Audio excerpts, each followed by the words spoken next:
महादेव साथियों, आज चर्चा का विषय सीधे सीधे ज्योतिष नहीं है, थोड़ा सा अलग है। लगातार यह विषय जब मैं एस्ट्रो टॉक पे रहता हूं और बहुत सारे जगहों पे जहां पर कुंडलियां देखता हूं, तब यह विषय कई बार उठ रहा है। इसलिए मैं आप लोगों के समक्ष ला रहा हूं कि क्या टोने टोटकों से भाग्य बदला जा सकता है। आजकल कुछ कथावाचकों ने कथावाचन छोड़कर जो पुराने जमाने के बंगाली बाबा होते थे उनकी तरह सस्ते टोने टोटके बांटना शुरू कर दिया है, और हमारी माएं बहनें उनके इस मतिभ्रम के पीछे पीछे चली जा रही हैं।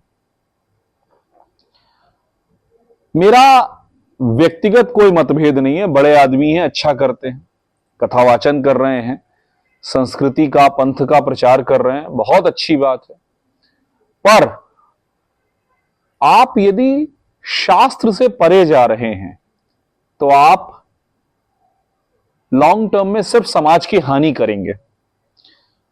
ये लोग कुछ भी उठाते हैं और कह देते हैं शिव पुराण में लिखा है। समस्या क्या है कि अधिकतर लोगों ने खुद शिव पुराण नहीं पढ़ा, तो भाई आदमी क्या कहे।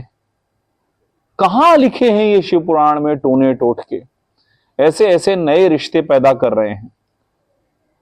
आप लोग ये समझ लें, और इस बात को लगभग मैं सैकड़ों हजारों कुंडलियों पे देख चुका हूं।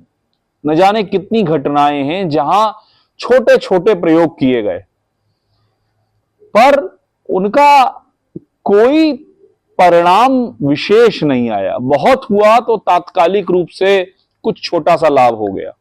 एक उदाहरण देता हूं। मेरे एक बहुत प्रिय शुभ चिंतक हैं, उनकी कुंडली में एकादशेश नीच के होकर तीसरे भाव में बैठे हैं।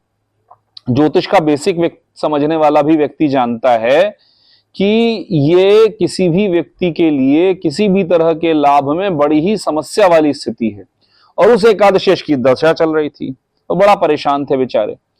वो एक बड़े सिद्ध पुरुष के पास गए। सिद्ध पुरुष ने उन्होंने अपनी समझदारी से बड़ा अच्छा सा प्रयोग किया, परंतु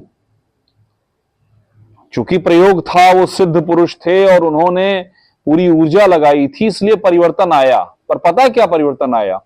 उन्होंने अपने जिस कैश बॉक्स, जिस तिजोरी में वो गुटका, तंत्र, टानी, छोटा सा गुटका रखा, टोना टोटका रखा, ताबीज रखा, वहां पर धन आता था, बड़ी मात्रा में धन आता था, उस ताबीज तक पहुंचता था और फिर वो वापस चला जाता था।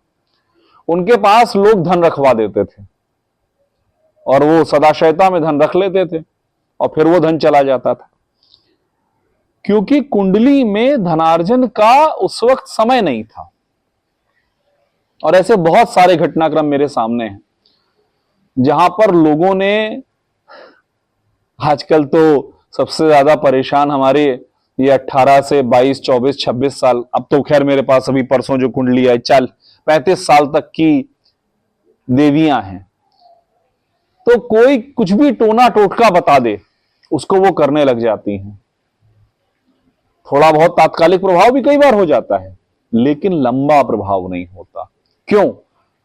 क्योंकि ये उसी तरह से है कि आपको कैंसर हो और आपने एक छोटी सी ब्रूफेन खा ली हो। क्या होगा? शायद आपको कुछ हद तक दर्द में आराम मिल जाए, लेकिन ठीक कब होगा? जब उस कैंसर का इलाज किया जाएगा। और याद रखिए, दुर्भाग्य का इलाज सिर्फ परमात्मा के पास है।